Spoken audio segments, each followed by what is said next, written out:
Ashes to rubies. February. I don't even. What's the temperature? I didn't even do a weather check. But it's cold outside. It's cold. It's cold outside. Like minus 20 cold. And when you go for a walk, it's like 15 minutes. I told my American friends because they asked what temperature it is, and I said it was minus 23 the other day, and they're like, "That's not possible." I'm like, "No, not Fahrenheit."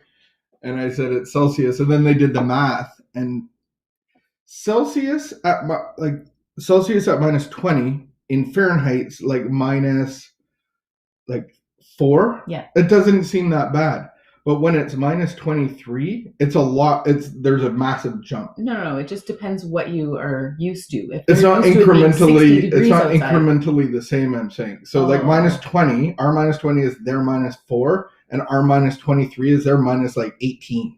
And so they were like, how is that possible? Like, can you go outside? Do you breathe? I know, because they complain when it's 60 degrees. We have Canadian lungs, and actually we breathe through our skin, so it doesn't.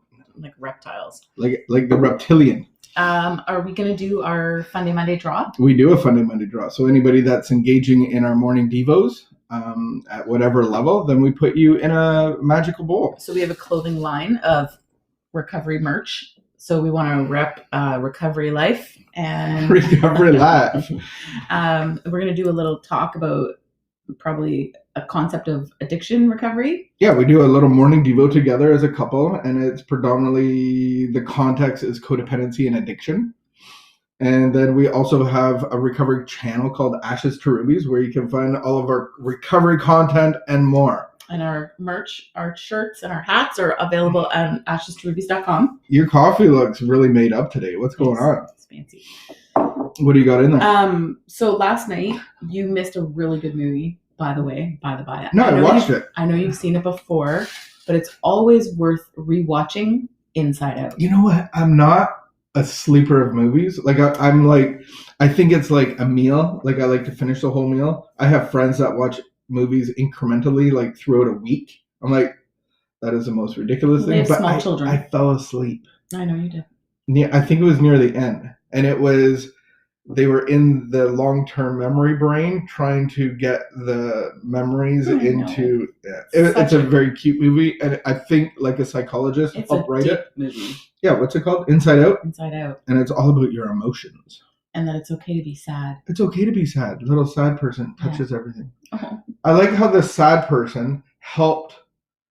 Who did she help? It was. Are you giving away the movie right now? No. People should watch it. The sad person got in a lot of trouble because she turns everything sad. It was a little no one wants to. They put her in the circle of sadness and told her to stay there. To stay in the circle of sadness. But we do that. We do that. We don't allow us to be sad. But wait, there was somebody that was really sad and really depressed. Yes. And the emotion sad sat down beside him and just heard him, and she said that is sad, and then really it made it all better. He's like, and it was empathy. I feel better now. So it's okay to be sad. And joy, the emotion joy, was like, how did you do that? That was amazing, because Joy thinks that she was the only one that could make anybody happy again. And she would say, I have to go make her happy. I have to go make her happy. That was my highlight of the movie. Just to see how all of our emotions are good, but some are pleasant and some are not necessarily super pleasant. And we shouldn't be afraid of them. We shouldn't be afraid of them. Okay, so we're going to do our draw. Here we go.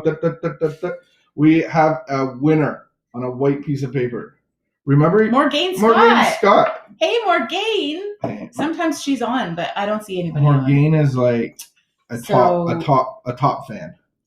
I think if there were stars, she would have 4.5 stars. So Morgane, we'll send you how to pick your shirt. Yeah, just PM, DM. What's the difference between private message or direct message? Yeah, but is there a difference? Okay, so they do the same thing. Yeah. Message, and then go to our store. There's going to be a link on the post. Go to the store, pick out your shirt, and send it to me, and I will send you a free shirt or a 6-pack of kombucha if you live in. I don't think she lives in Ottawa. Oh, you live in Ottawa, or she did. All right, there you go. Not to break anybody's anonymity. February 1st. This is how my dad talks about the Canadian winter. So he said there's only 2 months of winter, and anybody can get through 2 months. I'm like, 2 months?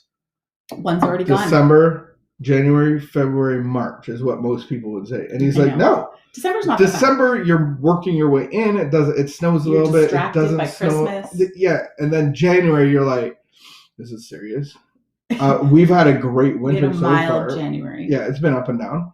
And then February goes, you just hunker down. And then March, the sun's staying up, the snow's melting. If the sun is shining, I'm a prairie girl. So if the sun is shining, I have never heard you say I'm a prairie girl. I grew up on the prairie. What is up? You didn't even grow. You grew up in like the armpit of Canada. No, Winnipeg. That's a terrible thing to say. You're rude. I grew up in Winnipeg, and the sun shone so brightly in Winnipeg. It'd be too cold to go outside. Is Winnipeg the prairies? The good news about going outside. I think you're overselling. It's the prairies. Winnipeg. No. The good news about going outside when it's that cold is that your face freezes so fast you don't even know you're cold anymore. That's dangerous. Have you ever got frostbite?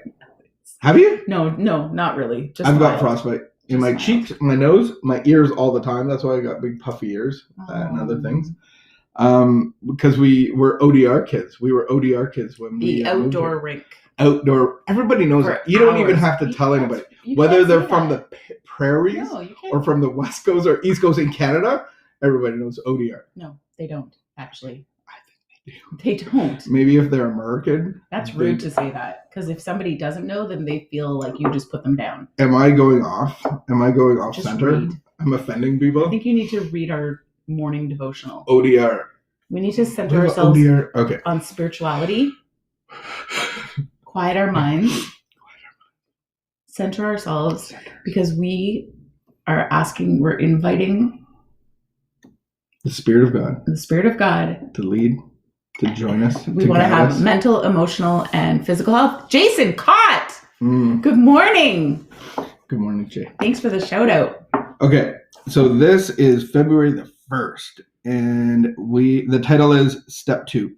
Came to believe a power greater than ourselves could restore us to sanity.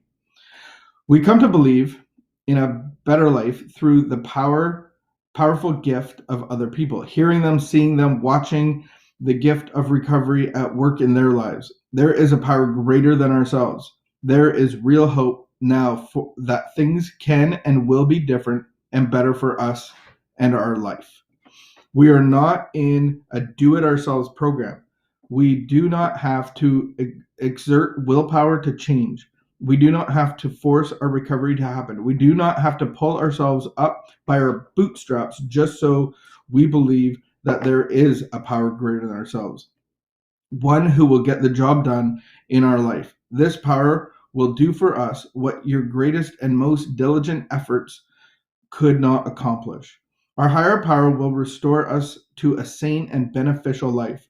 All we have to do is believe. Look, watch, see the people around you, see the healing they have found. Then discover your own faith, your own belief, your own healing. Prayer for today. Today, regardless of my circumstances, I will believe to the best of my ability that a power greater than myself can restore me to a peaceful, sane way of living. Then I will relax and let him do that. Amen. Beautiful. Beautiful concept, beautiful thought. We came to believe, we come to believe. And I think that's the beautiful thing about the program is that they allow us to come to find God. I don't think it says make God up, like come up with your own like belief. It's like there in our literature, it says by step 3, it's like there is one with all power and his name is God. May you find him now. So it's that coming into believe. And I think that's the beautiful thing that happened to me was if you came at me with the whole Jesus thing, the whole Christian thing, I would have really repelled that because I had a concept of that, which was wrong. And so when I was able to be led into a relationship, I could really believe in God because it was a personal relationship. Good. The other thing I thought of is like God removes our alcoholic insanity, but then the sanity that creeps in is the insanity that can creep back in is that I can run my life again. So I don't want to trade the alcoholic insanity for the sanity that I think I can run my life. And that's why the beauty of this program, it's circular. It keeps going around. And so I'm doing that again. I'm doing a step 4, as you know. Yeah. And we get to the bottom of these step 4s, and I was showing like a picture of a Plinko board, and like everything kind of goes through it and ends up in this sphere that God won't. And so I leave God out of parts of my life, and I've seen that. It's like I'll be doing something in my life, it's not going well. I'm like, God, can you help me here? I'm not doing well here. I'm not being patient. I'm not being kind. I'm like, I don't even know how to react. Like, help me. And it's like, that's not, God wants to do that first, and then for me to follow in. That's great. So good. I'm learning a lot. Thank you. What are you learning in step 2? Because you just went through that with your what's your thoughts? Yeah, I think that I thought that I had God figured out. I thought that I was spiritual, and I thought that I, was living a life with God at the center, but I realized that I really wasn't, and a lot of it was like denial or like delusion.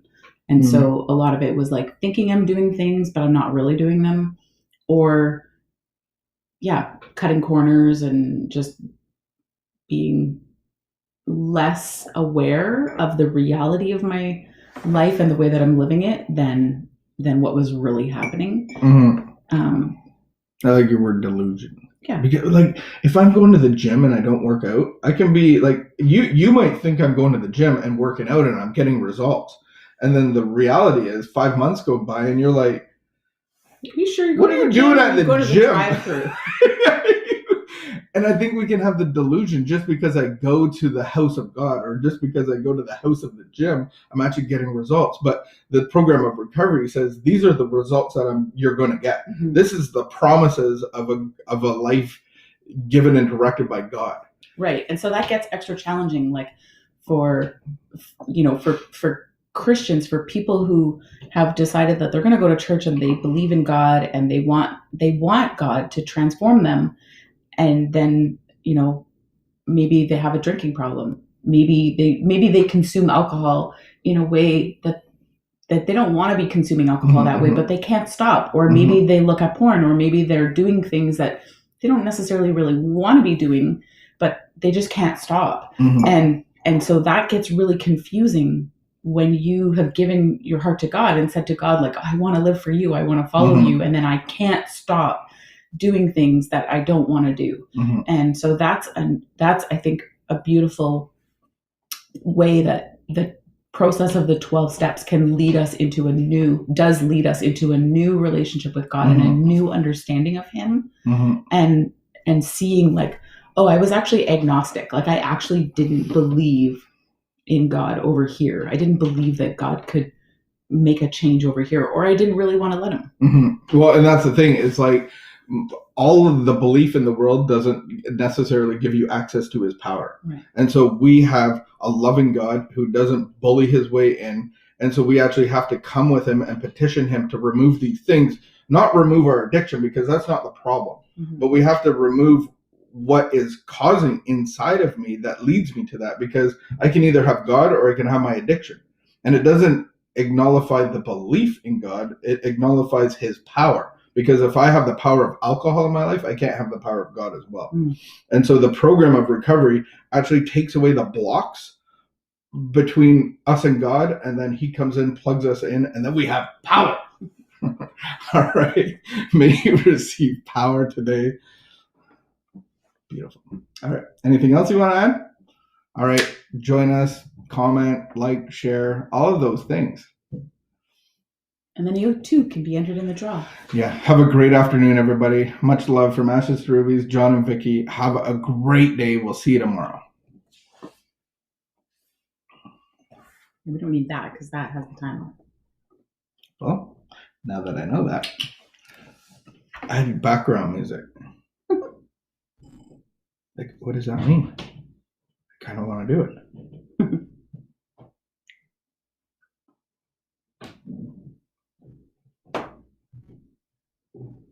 Jordan has a class, guys.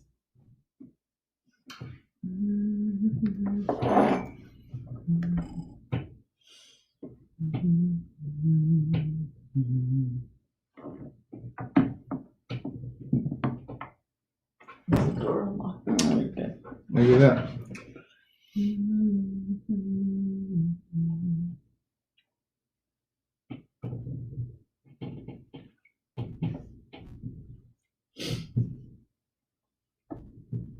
The kids said that it was really valuable, like these morning devos, and they're just kids.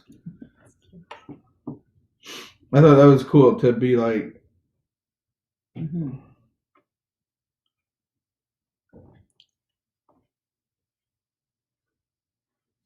Yeah, that's neat. Do you put taglines?